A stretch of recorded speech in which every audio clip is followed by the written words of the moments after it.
Hello, Adab. I am Dr. Gautam Datta. Welcome to my channel. How are you all? I am fit and fine. I hope you all are well. Today I am discuss 12 observation of Kant. অর্থাৎ ক্যান্টের 12টি পর্যবেক্ষণ এই বিষয় নিয়ে আজকে আলোচনা করব।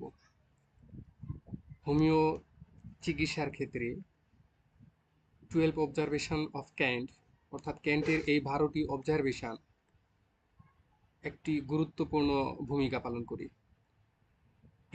এই প্রভাব মানে এই অবজারভেশনের প্রভাব শুধুমাত্র রুগীর উপর যে পড়ে তা না, কিছুটা ডাক্তারের উপরেও বর্তায়।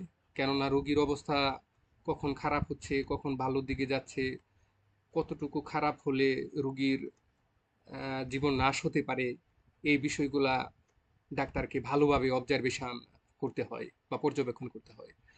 আমরা প্রায় সময় একটা জিনিস লক্ষ্য করি বা অনেক আহ, রুগীরাই এটা বলে বা সাধারণ মানুষের ভিতরে এটা প্রচলন যে হোমিওপ্যাথিতে প্রথম অবস্থায় রোগ লক্ষণ বৃদ্ধি পায়।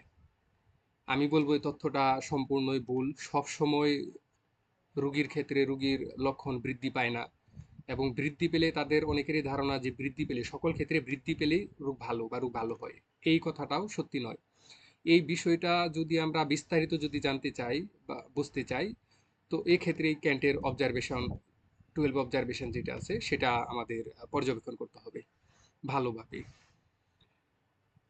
তো চলেন আমরা প্রথম অবস্থায় ক্যান্টের 12টি যে অবজারভেশন আছে সেই অবজারভেশনগুলা এক নজরে একটু দেখে নিই। পরবর্তীতে আমি বিস্তারিত আরো এই বিষয়টা নিয়ে আরো বিস্তারিত আলোচনা করব। দেখেন ক্যান্টের 12টি অবজারভেশন, এর ভিতরে প্রথম যে অবজারভেশনটা দেওয়া আছে সেটা হচ্ছে যে prolong aggravation and then final decline of the patient. অর্থাৎ দীর্ঘকালীন রোগের বৃদ্ধি, রোগটা দীর্ঘকালীন রোগ মানে বাড়তে থাকে, শেষ পর্যন্ত রোগীর ক্রম অবনতি বা মৃত্যু ঘটে। এক নাম্বার হচ্ছে এইটা, এই পর্যবেক্ষণ। নাম্বার টুতে যদি আমরা লক্ষ্য করি, দেখেন এখানে long aggravation but final and slow improvement. অর্থাৎ এক্ষেত্রেও দীর্ঘকালীন বৃদ্ধি এবং শেষে ধীরগতিতে রোগের উন্নতি।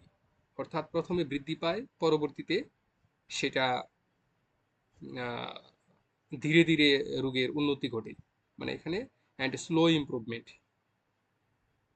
3 নাম্বার যে aggravation is quick, short and long with rapid improvement of the patient.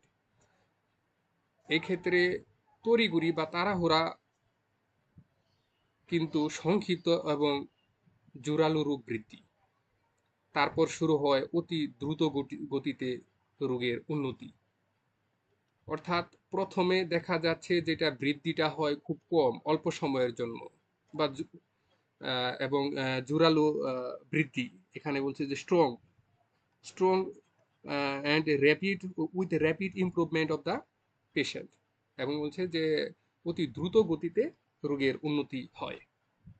Number 4, no aggravation with recovery of the patient. এখানে বলছে যে আদৌ বৃদ্ধি হয় না, নো অ্যাগ্রাভেশন, কোনো ধরনের বৃদ্ধি হয় না, বরং স্বাভাবিক নিয়মের দিকে যাচ্ছে বা স্বাভাবিক নিয়মের দিকে উন্নতি হয়। এটা হচ্ছে নাম্বার 4। নাম্বার 5 যদি আমরা লক্ষ্য করি, amelioration comes first and aggravation comes for afterwards. তো এখানে রোগ লক্ষণ সমূহের প্রথমে উপশম শুরু হলো, তারপর বৃদ্ধি হতে থাকলো। এই 5 নাম্বার হচ্ছে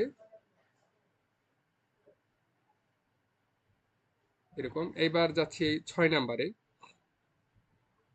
two short relief of symptoms. এখানে বলছে যে এটা আমরা ওষুধ প্রয়োগ করার পর খুব কম সময়ের জন্য রোগ লক্ষণগুলো উপশম হয়। এখানে too short relief of symptoms মানে লক্ষণগুলো অল্প সময়ের জন্য দূর হয় বা উপশম হয়। Number 7, full time annihilation of symptoms, yet no special relief to the patient. অর্থাৎ রোগ লক্ষণগুলো পুরোপুরি বিলুপ্ত হয়েছে, তবুও রোগী পূর্ণভাবে সুস্থতা বোধ করছে না, এমন একটা ভাব। Number 8, some patient prove every remedy they gate.